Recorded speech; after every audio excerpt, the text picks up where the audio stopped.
Hey everyone, welcome back to the channel. Hello for the first time if you're new here. Today I'm going to talk about what I would buy if I was starting my studio from scratch today. I've been recording and producing now for probably close to 12 years, and I've bought a ton of stuff. I've spent a ton of money, and I've spent a lot of time researching all of this, and a lot of the stuff I end up getting I don't like, and I sell it at some point and get something else and research something else a bunch. I really wanted to make this video to help all of you save time and money and just show you the gear that I use daily that is the best in my opinion, and also consider some value so you're not spending thousands of dollars on stuff.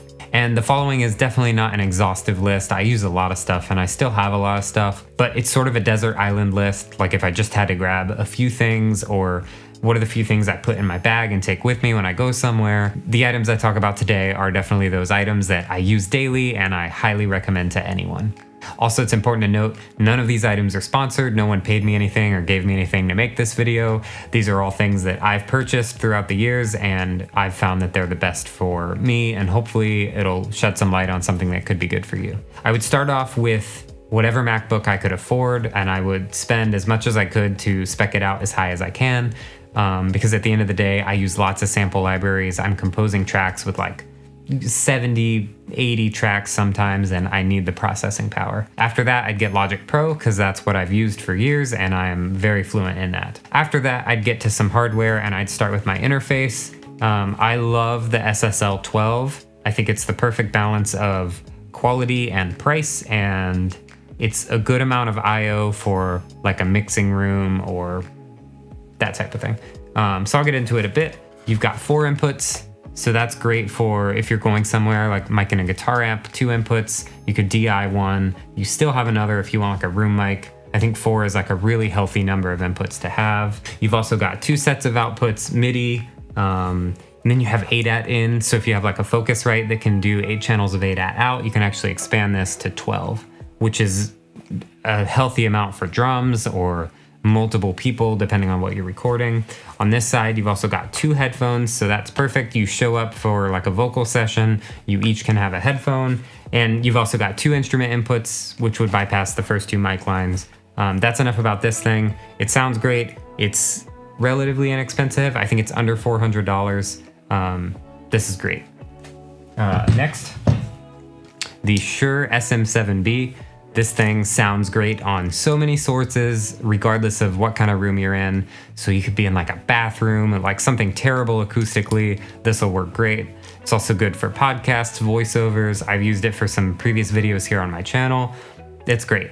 It's right around $400.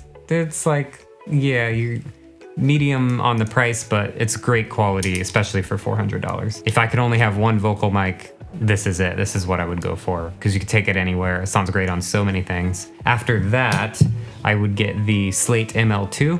If you're not familiar with this mic, it's a small diaphragm condenser and it comes bundled with mic modeling software. I know that sounds a little gimmicky, but for the price, I think it's $150.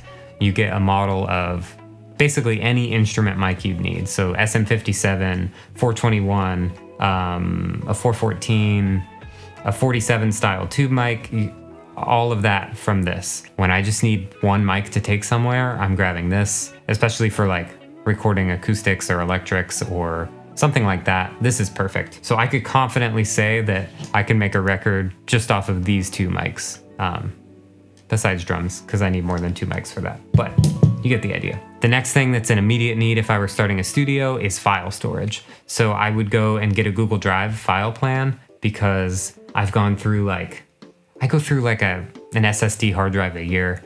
And I only usually buy 1 terabyte for those and I fill them up in like a year. So I've just started using Google Drive file storage, and that also backs up my content. So all of that's kept safe in the cloud, and then it lets you keep a local copy on your machine. So that it's kind of backed up in multiple places. What it did was eliminate the fear of my hard drive crashing and me losing like all sessions and stuff. Now I know I just said that I wouldn't use a hard drive, but I actually would, not for my sessions, but for all of my sample libraries and instruments that need a lot of extra files associated with them. I'd put that on an SSD because it loads really fast and keeps that off of my main computer memory. That's what I would get. I use WD, like whatever. There's lots of good brands of SSDs. Just make sure you get SSD because it loads faster. As far as virtual instruments and plugins, I have a list here, and hopefully I'll add kind of a graphic over top to show you what I'm talking about as I go. So I'd start off with the Slate Digital subscription for all of my mixing plugins.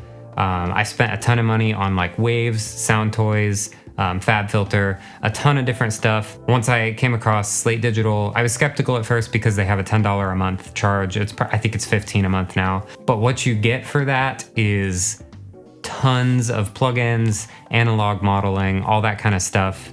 And you don't have to worry about like the Waves update plan, and you also don't have to buy it separately. To get everything that comes with the Slate Digital subscription from Waves, for example, you'd have to spend upwards of $1,000. That's gonna take you like 5 to 7 years of the Slate Digital subscription before you even hit what you'd spend with Waves. So if I had nothing, I would just cut right to Slate Digital.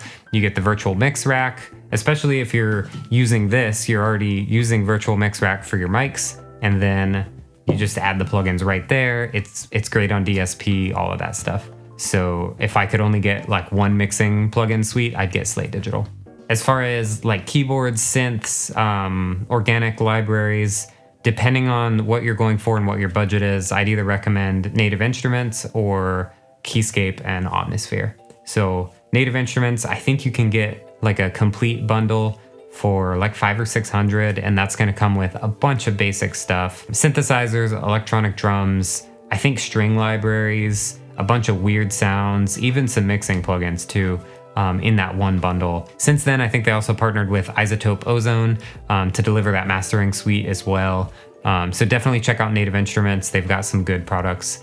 If I had a little more money, I would go and get Keyscape and Omnisphere. Those are a little more specialized. Keyscape is great for pianos and vintage keyboards, and then Omnisphere is just like the best synth plugin you can buy.